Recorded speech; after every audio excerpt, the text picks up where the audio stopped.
알레르기 수치는 단계적으로 높아지는데 몸에 작은 변화들이 쌓이고 쌓여 어느 순간 한계에 다다르면 폭발적인 반응이 나타난다.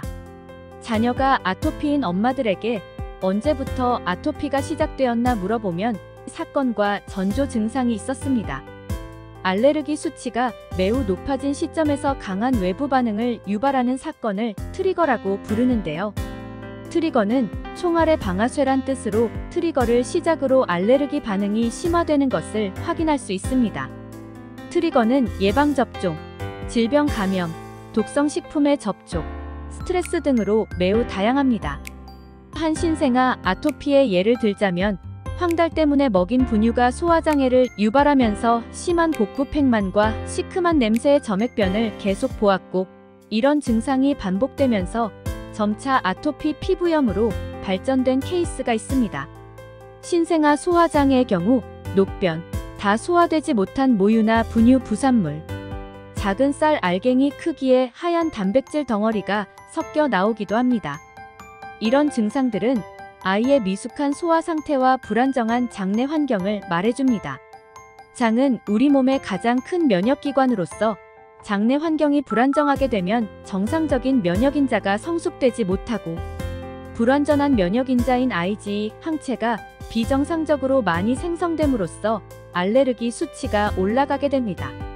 특히 신생아는 소화기관이 미성숙하기 때문에 컨디션에 따라 변 상태가 불규칙할 수 있는데, 계속 변이 좋지 않거나 고약한 냄새가 난다면 정상적인 소화가 이루어지지 않고 있다고 보아야 합니다. 신생아의 경우 좋은 변은 황금빛의 액체 상태로 비피더스균이 많아 요거트 냄새가 납니다. 매일 변을 보지 않는다고 걱정하지 않아도 괜찮습니다. 배변 횟수보다는 얼마나 좋은 변을 보는지가 중요합니다. 왜냐하면 아이들마다 소화 흡수 능력이 모두 다르기 때문입니다. 계속 변이 좋지 않다면 엄마의 현재 식단이나 분유가 아이에게 잘 맞는지 의심해 볼 필요가 있으며, 이런 경우 식단 조절과 장 마사지, 유산균 섭취 등을 통해 소화 촉진과 건강한 장내 환경 회복을 위해 노력해야 합니다. 그럼에도 불구하고 쉽게 변이 좋아지지 않는 경우에는 의사의 상담을 받아보는 것이 좋습니다.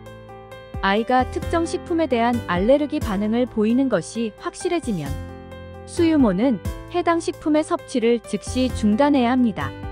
하지만 대부분의 엄마는 아이가 어떤 식품에 반응을 보이는지 잘 파악하기가 어렵습니다. 다양한 식품을 함께 섭취하고 있는 데다가 극심한 반응이 아닌 경우 모르고 지나칠 때가 많기 때문입니다.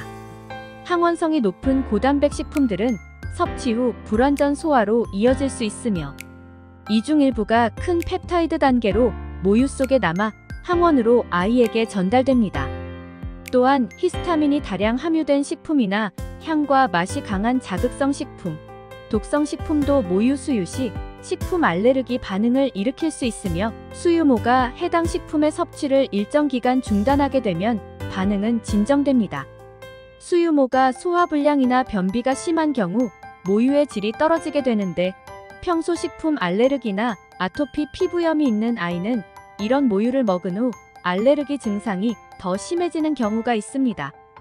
수유모의 장내 건강이 모유에 미치는 영향을 고려해 유산균이나 효소가 풍부한 식품을 매 끼 식단에 첨가하고 물 섭취를 충분히 해주는 것이 좋습니다.